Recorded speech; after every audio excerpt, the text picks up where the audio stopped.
స్వాగతం అందరకు. Welcome to Pranjal group of company, Pranjal designer, Pranjal textile house. So friends, చూస్తున్నా కదా ఈరోజు ప్రాంజల్ డిజైనర్ స్టూడియో నుంచి ఎలా ప్యాకింగ్ అవుతుంది, ఏ ఊరికి వెళ్తుంది, ఎలా ఉంటుంది. మనది ఎల్లో కలర్ ఉంటుంది, పైనది కల్తాన్. దీన్ని ఏమంటారు? పట్ట. ఈ పట్ట వచ్చేసి ఎల్లో కలర్ ఉంటుంది, మన పట్టి ఎల్లో ఉంటుంది అండ్ ప్రాపర్ గా నేమ్ ఉంటుంది Pranjal designer studio wholesale depot అంటారు. కంప్లీట్ డిపో మంది ప్రాంజల్ డిజైనర్ స్టూడియో. ప్రతి దానికి స్టిక్కర్ వస్తుంది. నవతార్ రోడ్ ట్రాన్స్పోర్ట్. ఇక్కడ కస్టమర్ నేమ్ వచ్చేసి ఇది బోధన్. ఇది వచ్చేసి మనకు తెలంగాణకి వెళ్తుంది ప్రాపర్ గా పార్సల్. ఇక్కడ కూడా మీరు చూడొచ్చు ఈ పార్సల్ ఏ ఊరు వెళ్తుంది ఏమనేది. ఇది వచ్చేసి చూడండి ఫ్రెండ్స్, రాయచూర్. కంప్లీట్ ఒకే కస్టమర్. ఎన్ని పార్సల్? 7 పార్సల్. 7 పార్సల్ రాయచూర్ అంటే కర్ణాటక. నెక్స్ట్ చూడండి ఫ్రెండ్స్, వావ్, ఇది బెంగళూరు అండి.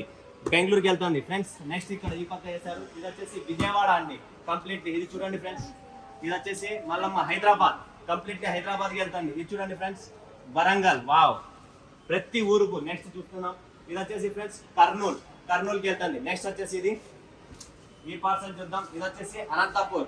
సో ఇక్కడ ఆంధ్ర, తెలంగాణ, కర్ణాటక, తమిళనాడు, ప్రతి ఊరు ప్రతి సిటీకి ఇలా బాక్స్ టు బాక్స్ ప్యాకింగ్ అయ్యి మన పార్సల్స్ అనేది సప్లై అవుతాయి. అండ్ ఇది 4 మనకి పెద్దది ఉంటుంది, చిన్నది ఉంటుంది. సరే, ఈ ఒక్క పార్సల్ ప్యాకింగ్ అవుతుంది, ట్రాన్స్పోర్ట్ కి ఎంత పడుతుంది అనుకుంటున్నారా? ఈ ఒక్క పార్సల్ ఏది తెప్పించుకున్నా కూడా మినిమం 600 రూపాయలు ట్రాన్స్పోర్ట్ ఛార్జెస్ ఉంటుంది. సో నేను ప్రతి కస్టమర్కి ఎందుకు చెప్తున్నాను, ఒక 20-30 వేలు పెట్టుకుంటే 20-30 వేలు పెట్టుకుంటే ఇట్లా డబ్బా ప్యాక్ అవుతుంది. ఇలా డబ్బా ప్యాక్ అయితే మీకు ట్రాన్స్పోర్టేషన్ అనేది తక్కువ పడుతుంది. ట్రాన్స్పోర్టేషన్ తక్కువ పడితే మన దగ్గర ఎన్ని పీసెస్ వస్తున్నాయి క్యాల్కులేట్ చేయండి. ట్రాన్స్పోర్ట్ కి 3 రూపీస్ వచ్చిందా, 5 రూపీస్ వచ్చిందా, 10 రూపీస్ వచ్చిందా. ట్రాన్స్పోర్ట్ ఛార్జెస్ కూడా మనకు చాలా ఇంపార్టెంట్. ఎందుకంటే జిఎస్టీ 5% ప్లస్ ట్రాన్స్పోర్ట్. దాని తర్వాత మీ ప్రాఫిట్, మీరు బిజినెస్ ఎంత పర్చేజ్ చేస్తే ఎంత మీకు ప్రాఫిట్ దొరుకుతుంది అనేది సెకండ్ పాయింట్.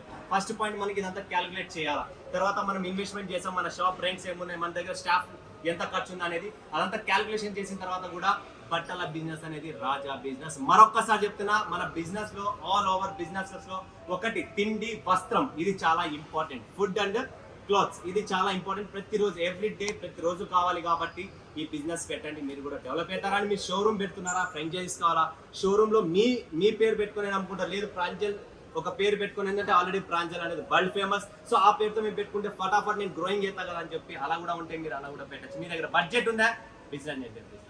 మీ దగ్గర తెలివి ఉందా, నేను చూపిస్తా ఎట్లా చేయాలా. మీ దగ్గర 2 లేవు, నేను అయినా డబ్బు ఉంది, నాకు దారి తెలియదు అనుకున్నా కూడా నన్ను కాంటాక్ట్ చేయండి. నేను మీకు ప్రాపర్గా గైడ్ చేస్తా.